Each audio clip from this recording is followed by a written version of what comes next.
안녕하세요. 균이의 서재에 오신 것을 환영합니다. 오늘은 여러분들과 수학으로 힐링하기라는 이 말도 안 되는 제목으로 만들어진 책을 소개하려고 해요.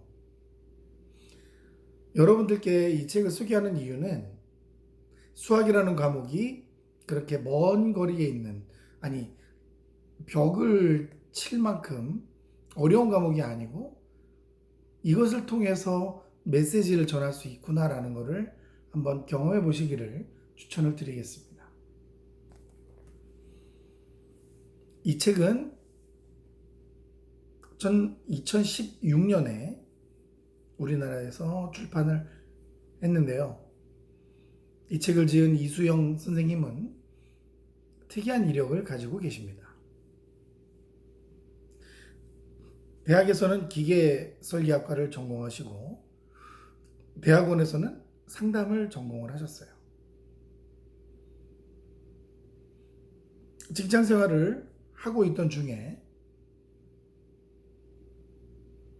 교회에서 중고등부 학생들을 가리키는 교회학교 선생님을 하시다 보니까 본인에게 맞는 적성이 아이들을 가르치는 일이구나라는 것을 뒤늦게 발견을 하고는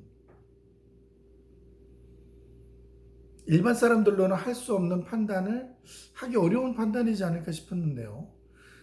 15년 동안 잘 다니던 직장을 그만두고 목동과 분당에서 수학 강사로 혹은 수학 교습소 원장으로 활동을 하면서 얻은 경험으로 이 책을 쓰신 거예요.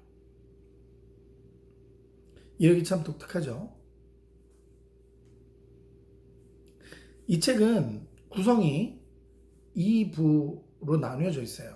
그래서 첫 번째 파트는 고등학교 수학에 나오는 수학 교과서에 나오는 단원들 위주의 소개와 간단한 메시지가 있고요. 두 번째 파트는 아이들을 상담을 하면서 경험했던 사례를 한 10가지 정도 공유해주는 그런 구성을 가지고 있습니다. 처음에 1장은 되게 쉽게 접근할 수 있도록 더하기, 빼기, 곱하기, 나누기의 단원들을 시작을 하면서 더 많은 것을 가지려고 하는 것을 플러스라고 한다고 하면 내가 갖고 있지 않은 것을 동경하는 것을 마이너스로 표현하는 그러한 재밌는 해석을 하는 부분들이 보이게 됩니다.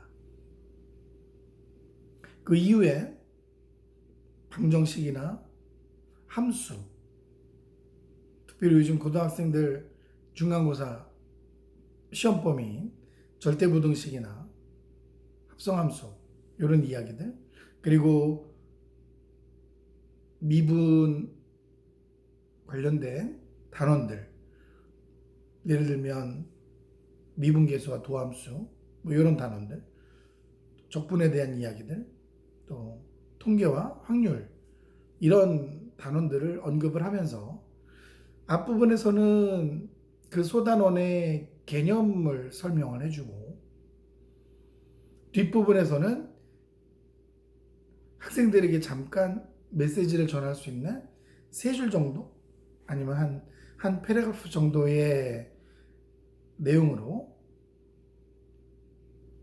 상담 선생님으로서 해줄 이야기를 전해주고 있습니다.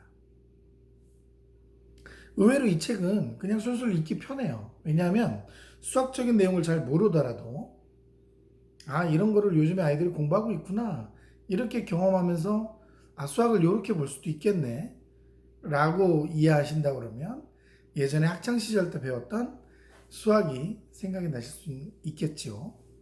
그리고 학생들이 만약에 이걸 읽는다면 내가 학교에서 공부하는 그 단원들 또 공부했던 단원들이 이런 골격을 가지고 있는 단원이었고 이 선생님이 얘기해주는 메시지가 이런 내용을 다르게 볼 수도 있구나 하는 시각적 전환이 일어날 수도 있기 때문에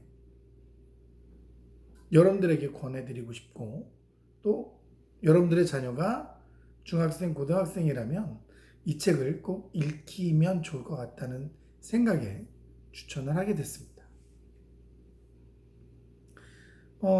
저는 올해 봄에 이 책을 구입했던 것 같아요. 5월, 6월 그 사이에 구입했던 것 같은데, 이 책을 읽으면서 좀 한 가지 아쉬웠던 점은, 대학원에서 상담을 공부하셨던 분이니까 조금 더 많은 에피소드가 소개가 되었으면 하는 아쉬움이 있었어요. 어차피 이분은 그 수학을 전공하신 분은 아니지만 이공계통에서 대학을 졸업하고 건축 관련된 회사에서 오랫동안 일을 하셨기 때문에 사실 수학적인 교수법이나 뭐 가르침에 대한 그 연수는 짧을 수 있어요. 그러나 조금 더 아이들과의 그 교류나 또 부모님과 상담했던 내용들을 좀 더 언급을 했다면 더 좋지 않았을까 하는 생각을 좀 아쉬운 마음에서 한번 해보게 됐고요.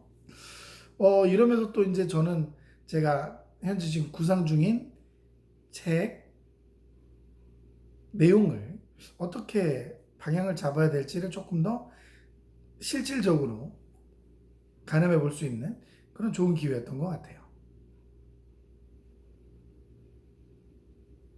그래서 이 책을 읽고 중학생이나 고등학생들이 이 뒤편에 감상 후기를 적어 놓은 게 있는데 이 중에 하나만 한번 소개를 해드리겠습니다. 운상고학 2학년 김유경 학생이 남긴 후기입니다.